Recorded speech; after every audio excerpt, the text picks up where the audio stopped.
Ladies and gentlemen, it's amazing how much we know about the surface of our globe. In the last 100 years, men have progressively studied this. Explorations have reached the North, the South Pole. There are really relatively only a few square miles left of the surface of our globe that are not known.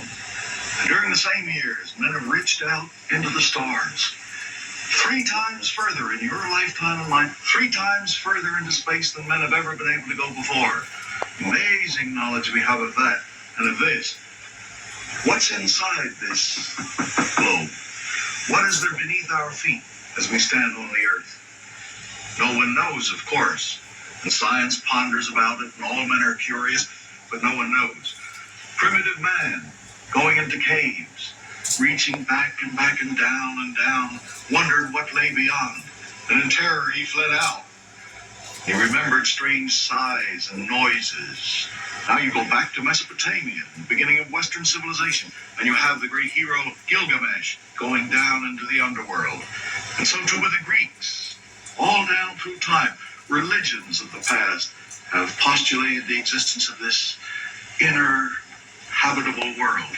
All through the Middle Ages, people believed that something under the surface. Dante, the great Dante, saw a great cone-like cavity stretching down to the very center of the earth. There's nothing new about this. It's as old as man, this belief that under the surface there may be areas inhabitable by man.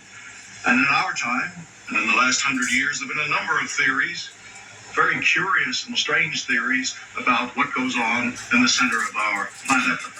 This is a very famous and interesting and odd one. A soldier, rather a minor hero, the War of 1812, was a man named John Cleve Sims. And he had a sudden idea that inside our world, like onion layers, there were globes within globes, 5 of them, some of them inhabited, and that if you were to travel up through the icy wastes of our world, the northwest edge of Siberia, you could go down through a hole and go successively to these various spheres. Unfortunately, he was thoroughly obsessed with this, went around lecturing, and in fatigue, died before he could make this experiment. Now here's another theory, much closer to us. This is 1870 about.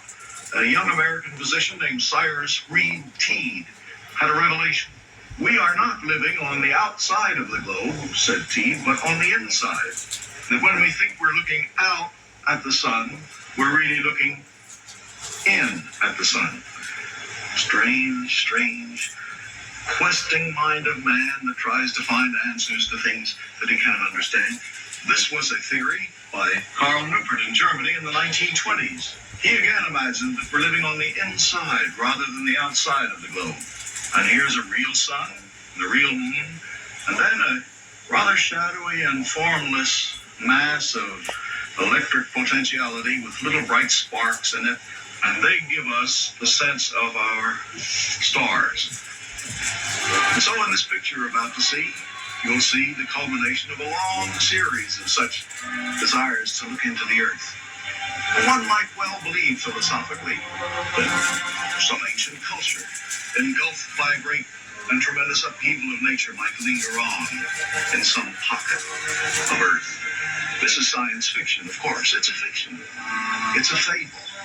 Beyond fiction. For I think if you'll study this picture and think about it when it's over, you'll realize that this is something more than just a story told. It's a fable with a meaning and a significance for you and for me in the 20th century. Thank you and goodbye.